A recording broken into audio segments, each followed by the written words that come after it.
Making sure families in their community are certainly taken care of this time of year. That generosity felt today at the annual food distribution hosted by Rackspace. The night team's Camelia Juarez was there to see the long lines of people. She tells us how organizers worked to combat inflation in order to keep the giveaway going. Stuffing, macaroni and cheese, fresh vegetables, and of course, a turkey. Happy Thanksgiving!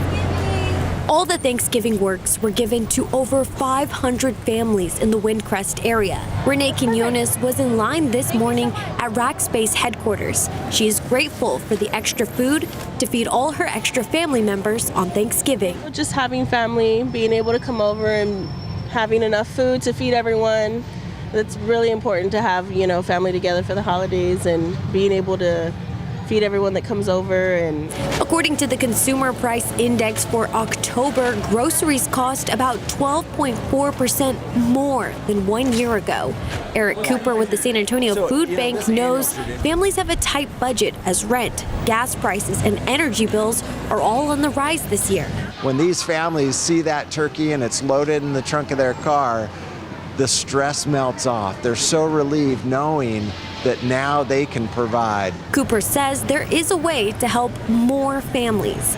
Every HEB has big red barrels to place donations. Michael Guerra with the San Antonio Food Bank says financial donations can go a long way.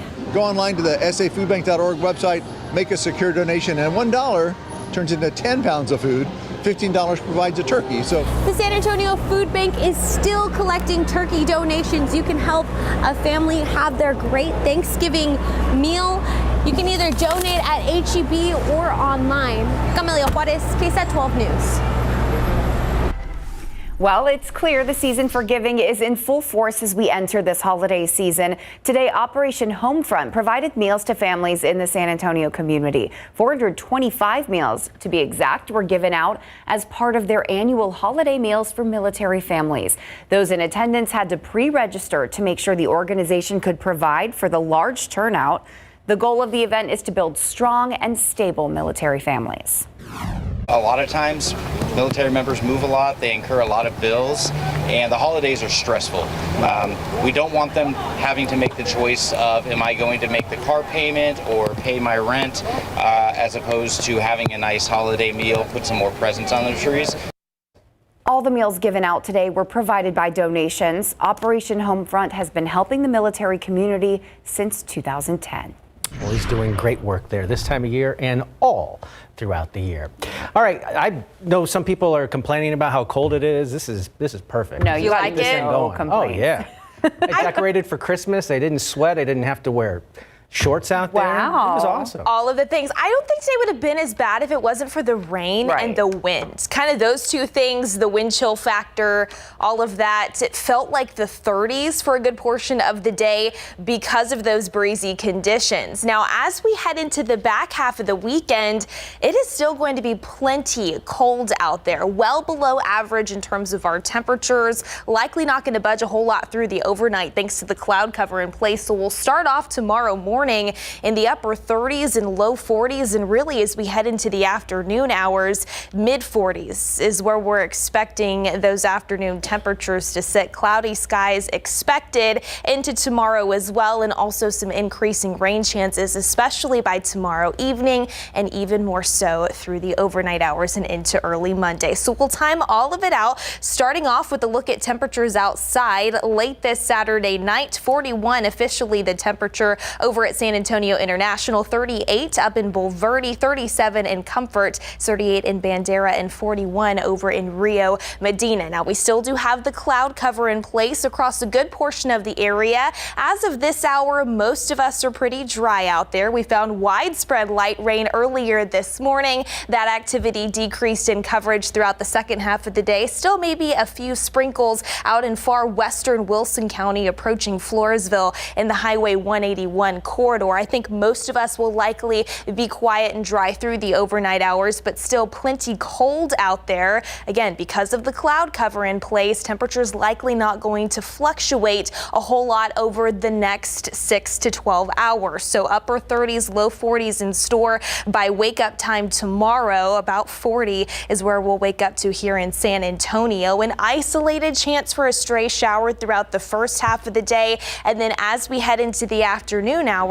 notice around 45. That's pretty much it for our daytime high here in San Antonio. And we'll also start to see those rain chances increase just a bit more as well. So we'll go ahead and time that out. There's an area of low pressure closer to the desert southwest, this little dip in the jet stream here. What that's going to do is track eastward over the next 36 hours. That is going to bring in some additional energy into our atmosphere that we can try to use to make some additional light rain. So here's wake up time tomorrow. Most of us are quiet. It is cold and it is cloudy. A few isolated showers possible throughout the first half of the day, but notice especially by late afternoon and into the early evening. This is about 5 p.m. tomorrow. We start to see some of that activity increase. Some rain possible across portions of the hill country, stretching over to the Winter Garden and the Rio Grande. That is expected to continue into Sunday night. Scattered showers possible.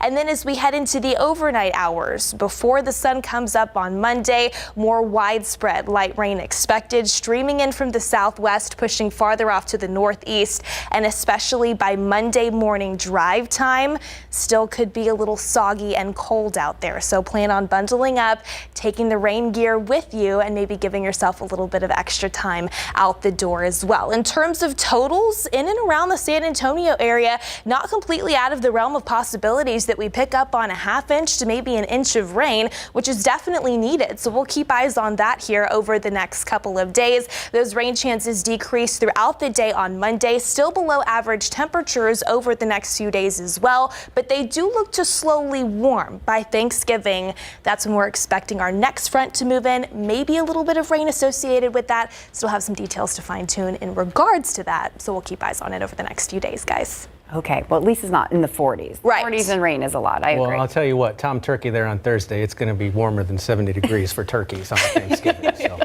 good luck with that. Just a little bit. Just a little bit. Aw, he's so cute there, though. Well, it tastes pretty good cooked, too.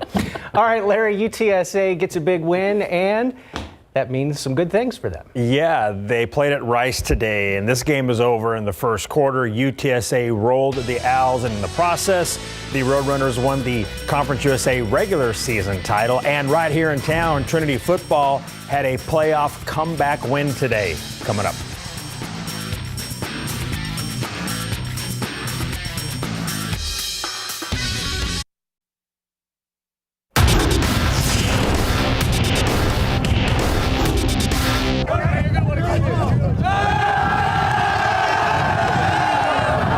Trinity head coach Jeremy Urban busted out the gritty after his team won a playoff game against Hardin-Simmons today in Big Board Sports.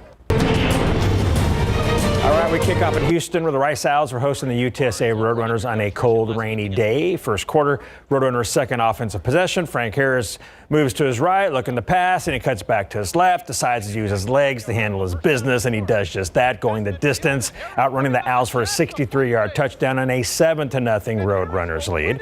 Less than 3 minutes later, Roadrunners ball after forcing a Rice fumble, and Harris fakes the handoff and runs just outside the hashes. 15-yard touchdown for Frank, and it's a 14-0 UTSA lead.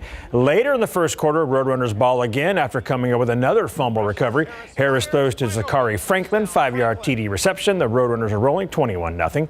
Final minute of the second quarter, same score. Harris throws to Big O, Oscar Cardenas, and he finds the end zone 16 yards to make it 28-0 UTSA. Your halftime score, UTSA cruises 41-7, so they'll host the Conference USA title game for the second straight season. It means a lot, getting it back-to-back. It's hard to come by, especially once, and getting it twice. It means a lot for us, the program, the city, university, all of that. So definitely blessed, and we don't take it lightly. Frank Harris just, early, he just won't be denied, man. You can just feel it, and what a blessing that we've kept him healthy. I mean, he's making up for a lot of kids that are out there not playing. But man, he was special. And here's Coach Traylor holding the Conference USA Regular Season Championship Trophy. Their regular season finale is next Saturday, 2:30 p.m. at the Dome with UTEP before hosting the Conference USA title game on Friday, December the 2nd. Incarnate wraps up their regular season this afternoon on the road against Northwestern State. Second half, Cardinals are rolling. Quarterback Lindsey Scott slings it to Darren Chafin, and he's off to the races for a 51-yard touchdown. And UIW leads 38-7. Chafin caught 6 passes for 143 yards and 3 touchdowns. Scott threw 5 touchdowns on the day, and the Cardinals cruise to a big win, 66-7, and they are back-to-back Southland Conference champions. For the first time since 2011, Trinity is hosting a Division III playoff football game. This afternoon, they're taking on Hardin-Simmons in the first round in cold, windy conditions. Tigers trailed 7-0 at halftime, but they start the second half strong on 4th and 10. Tucker Horn goes deep for Ryan Merrifield, and he makes the grab for a gain of 23 yards down to the 4-yard line. 3 plays later, Winston Hutchison powers his way over the goal line, and we're tied at 7-all. That capped a 19-play, 92-yard scoring drive that burned nearly 10 minutes off of game clock. Fourth quarter now, same score, 3rd and 3. Horn finds Merrifield again for a gain of 10 yards down to midfield or near midfield. The drive continues, and this time on 3rd and 6, Horn hits Merrifield in stride for the 38-yard touchdown, and that's your game winner. Merrifield finished with 6 catches for 110 yards and that touchdown, all coming in the second half. Tigers win it 14-7. It's their first playoff victory since 2002. It means everything. It means everything just to come out here and to advance one more week because we've been working all season long. We've been working since January 31st. We set the goals on the board to win a playoff game. We just did it today. It's a team effort. It's incredible. You know, the school's been behind us from the beginning as we've tried to rebuild this thing. So thankful to be here doing what we're doing with these great young men at our great institution, and to do it in front of our fans, it's just really special. Next Saturday, Trinity will face the defending national champions Mary Hardin-Baylor in the second round. The Tigers lost to the Crusaders in the first round of last year's playoffs. And in one more local final, Texas State topped Arkansas State 16-13, improving to 4-7 on the season. So TCU beat Baylor on the final snap of the game via a play they practice every Thursday. We got that later in sports. This was a crazy, crazy Saturday, Larry. It was. Fun to watch. Thanks. One small church hoping to find a way to finish the restoration project. Hear the story behind these stained glass windows and how you can help. And the GOP is starting to prepare for the next presidential election, just 2 years away, with Donald Trump announcing already. How is he impacting the party's push for support?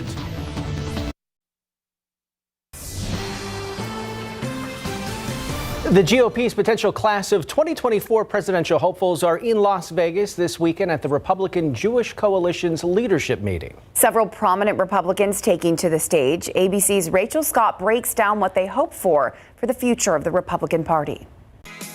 The battle for the Republican nomination is already taking shape. This weekend, potential 2024 candidates crossing paths at the Republican Jewish Coalition's annual leadership meeting. We must unite our party around a bold, optimistic agenda that offers a clear choice and lays a lasting foundation for victory in 2024 and beyond. Nearly 2 weeks after the midterm election, Republicans acknowledging it was far from the red wave they were hoping for. Some placing the blame on former President Donald Trump. At least 30 of his handpicked candidates lost. A party that has lost the popular vote in 7 out of the last 8 presidential elections, and that couldn't even beat Joe Biden, is desperately in need of a course correction. What I've been calling this lately is the choice for the Republican Party between the party of me and the party of us. Others insisting candidate quality matters. I got a great policy for the Republican Party. Let's stop supporting crazy, unelectable candidates in our primaries and start getting behind winners that can close the deal in November. This Republican gathering comes just days after Donald Trump announced his third bid for the White House. The former president choosing not to attend, instead addressing the crowd virtually. But we've always known that 2022 was not the end, only the beginning of the battle to save our country. Meanwhile, Florida's Governor Ron DeSantis, considered by some to be a rising star in the Republican Party, has not indicated whether he plans to run in 2024. Rachel Scott, ABC News, Las Vegas. Members of the University of Virginia community gathered on campus today for a memorial service honoring 3 victims who died in a shooting on campus on Sunday night. The service consisted of musical selections, a student reading, and reflections from university figureheads, including UVA athletic director, the head football coach, and university president. The 2 other students injured in that shooting were also honored. The memorial also had added security as a precaution. Well, Santa Fe police are releasing a report more than a year in the making, more than 550 pages, revealing what investigators have discovered about the fatal shooting on the set of the movie Rust. The report, including texts from Alec Baldwin after handling that loaded gun that fatally shot cinematographer Helena Hutchins and injured director Joel Souza. The report also contains excerpts from interviews with people who were there that day, including the director. Investigators say he heard the armorer, Hannah Gutierrez, apologizing shortly after he was shot. Just last week, Baldwin tried to clear his name, filing a lawsuit against the armorer and some members of the crew. They've denied being responsible for the shooting. Back here in Texas, a Fort Worth Fire Department just added some strength to its numbers. They just made history as well as the most diverse class of firefighters in that department's history. 71% of the class are minorities, 5 are military veterans, 5 women also graduated. All of them are mothers. A former teacher from Austin who graduated says he became a firefighter to be a role model for his students and the community. I wanted to give them that hope that, wherever we come from, you could have the discipline, the dedication. If you want to succeed and you want to put yourself, above anything that you want to accomplish, it's capable. And we can also tell you that the fire chief says the goal is to make sure the department reflects the diversity of the community they serve. Since 2018, there have been a 66% increase in hiring of black firefighters and more than 200% increase in female firefighters and a 46% increase in Hispanic firefighters.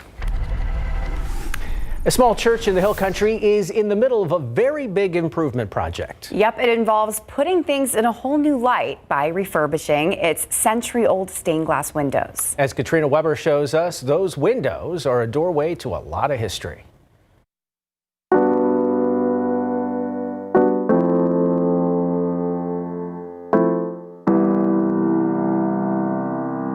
I'm just amazed at all of the intricacies of this building. It's just a really special place to me. Marcia Burney isn't alone. This brick building has touched the souls of Hill Country families for generations. This window over here is the Reese window, and so that's my husband's great-great-grandmother. Burney married into the family that founded what would become Center Point United Methodist Church back in the 1850s. This is the 3rd building since then to house its congregation. This one for more than 100 years. But what never gets old is being inside it. You can't sit here in the sanctuary and look at the windows and not be moved. It's the light of God that comes through. The stained glass behind her heavenly thoughts was handcrafted by a San Antonio woman in the early 1900s. Helen Fern Goolsby's artwork covers all 27 windows. She was 19. She designed these. They were brought up to Center Point, probably on a wagon. It said that the eyes are the windows to the soul. Well, in this case, the windows are the eyes to this church, and over the years, they've seen a lot. Seeing through those eyes has become more difficult with age. With help from a New Braunfels company, the church plans to restore them all. The painstaking process involves removing each window piece by piece. It takes a lot of money to refurbish stained glass. Each of the bin windows was about $50,000. It's a huge price tag for the tiny congregation, about 40 people. Fundraisers have gotten them only so far. Faith fuels them to find a way to finish the job. God just works for us. We just keep praying and hoping and planning. Katrina Weber, KSAT 12 News. Well, as we deal with cool temperatures here in the south, people up in the north are digging out of some historic snowfall accumulations. Why people affected by the winter storm are being told to let nature run its course for their own safety. All right, you thought you were cold here in South Texas today? Well, snowfall in western New York is being measured in feet. not inches. The first major lake effect snowstorm of the season has dropped more than 6 feet of snow. The snow proving too much for the plows. First responders getting stuck as well. A travel ban put into effect Thursday night, then briefly lifted before being reinstated again Friday afternoon. Warnings have gone out for everyone to be careful as they shovel this wet, heavy snow. Officials confirming at least 2 deaths due to exertion. You don't need to shovel, especially now. Wait. Try to, if you know you have a cardiac issue, if you have a heart issue, high blood pressure, don't go out there. Snow also piling up in Michigan, some areas seeing as much as 2 feet. In Kalamazoo County, slick roads and whiteout conditions led to this pileup of at least 20 cars, including a Michigan State Police SUV. Those are no jokes, those storms up there. Yeah, no kidding. We just thought we were cold. That's real winter. That's real winter, and a lot of snow for sure. Now, no snow here in South Central Texas. Earlier today, we did have some very cold rain, though, that was able to help pick up on some decent accumulations as well. Now, most of us are pretty quiet out there as we head into our Sunday. It's going to be cold, and we have some increasing rain chances to talk about as well. You can see not a whole lot going on across South Central Texas late tonight. Most of us will stay dry through the overnight, but increasing rain chances through the afternoon tomorrow, more so into the early evening, and even more so tomorrow night and into early Monday. So we'll talk all about that, plus an increase in those temperatures as we head into next week and the days leading up to Thanksgiving in just a bit.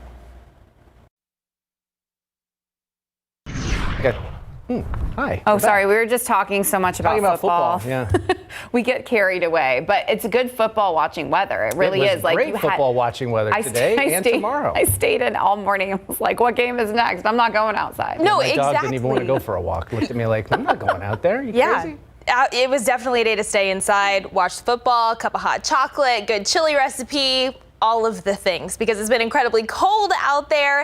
It was pretty rainy earlier this morning and also windy, which did add to that wind chill factor. Let's take a look at some of the peak wind gusts across South Central Texas today. Here in San Antonio, 26 mile per hour wind gusts clocked in earlier this afternoon, 28 miles per hour out at Stinson, 30 mile per hour wind gust over in New Braunfels out in Comal County. Now the wind has really died down and subsided tonight. I think as we head into our Sunday, it's not going to be as windy as what we found out there today. Winds out of the northeast at about 5 to 15 miles per hour, maybe an isolated wind gust up to 20 miles per hour, if that. The big story is going to be more colder than average temperatures.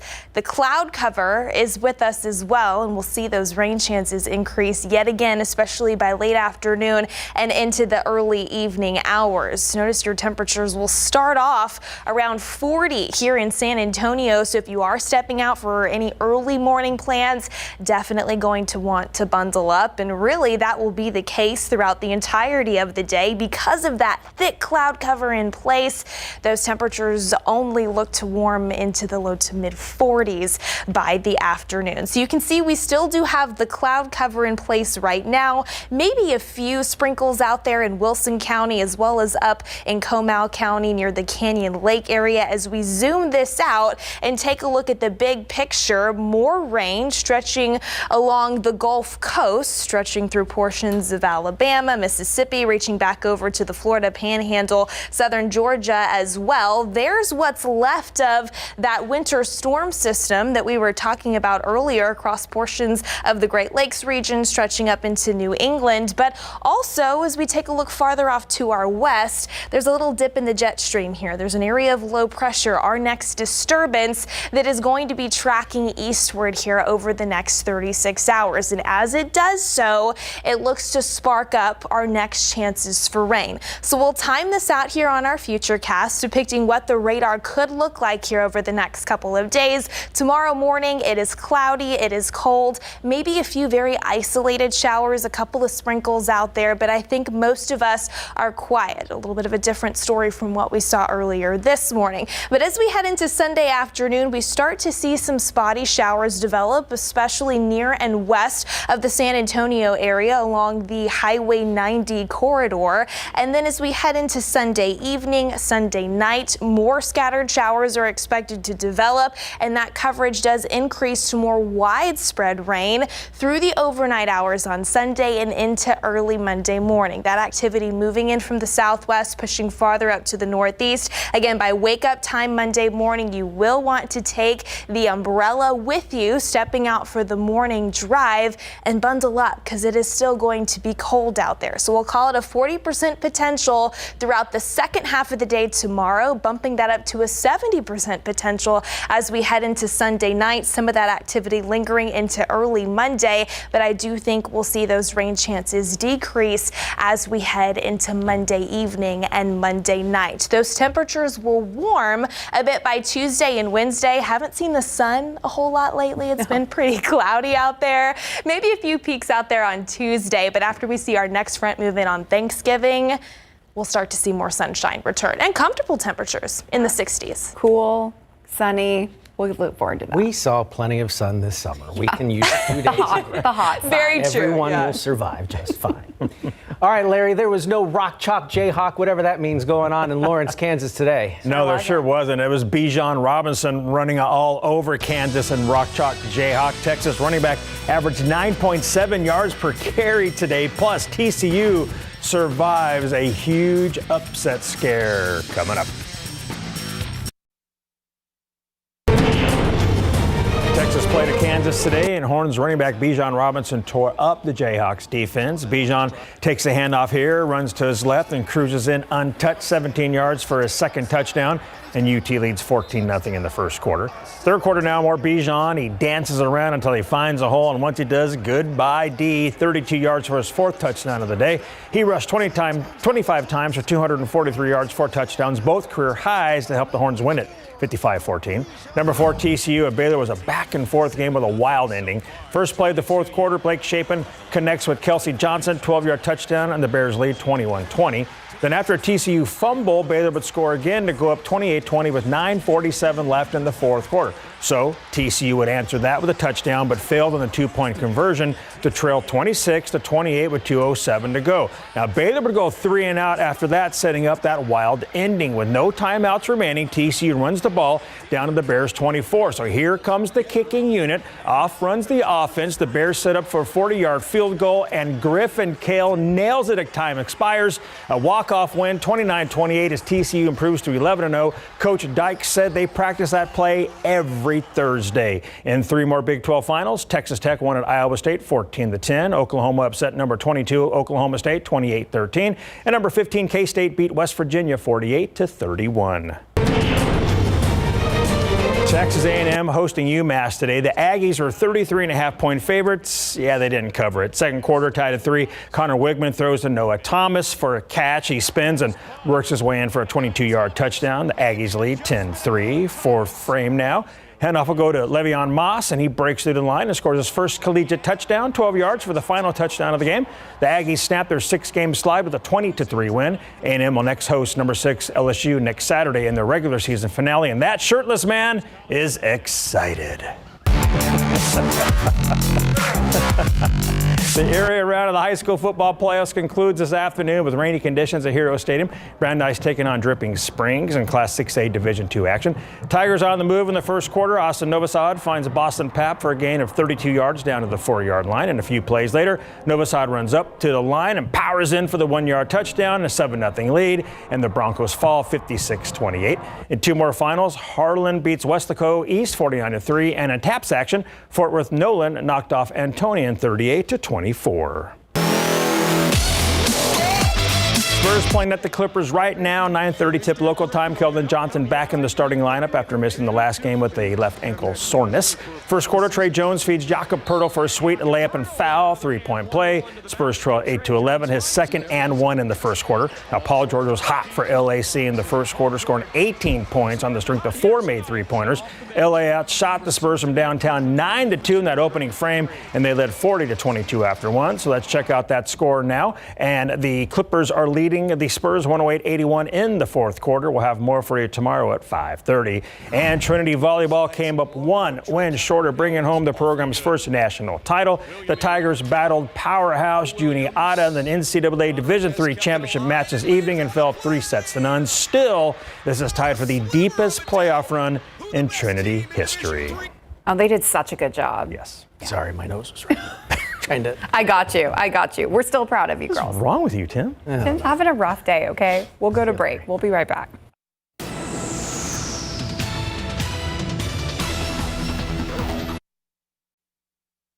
All right, coats needed tomorrow morning, umbrellas by tomorrow evening, and probably a good idea to keep the rain jacket handy into Monday morning. And then we'll start to warm things up. Rain chances come down, maybe a few showers possible Thanksgiving. And then we see some comfortable air into next weekend. All right, thanks for watching. Be sure to tune into GMSA tomorrow, and we'll see you back here tomorrow night.